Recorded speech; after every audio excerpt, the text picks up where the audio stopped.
একটা সময় পরে মানুষ চুপ হয়ে যায়। কখন বলুন তো? যখন সে তার প্রিয় মানুষটাকে বোঝাতে বোঝাতে ক্লান্ত হয়ে যায়, যখন সে বারবার বলার পরেও মানুষটা বোঝে না, তখন আর ইচ্ছা করে না প্রমাণ দিতে বা প্রুভ করতে যে সে তাকে কতটা ভালোবাসে। তাই নিজে থেকেই চুপ হয়ে যায়।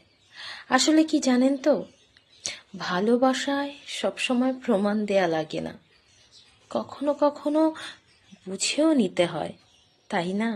আর তাছাড়া যেখানে বারবার বোঝাতে হয় সেখানে চুপ থাকাই ভালো। কারণ এ তো ম্যাথামেটিক্স না যে বারবার আসছে না হিসাবটা বুঝিয়ে দিতে হবে। এটা তো ভালোবাসা, তাই না?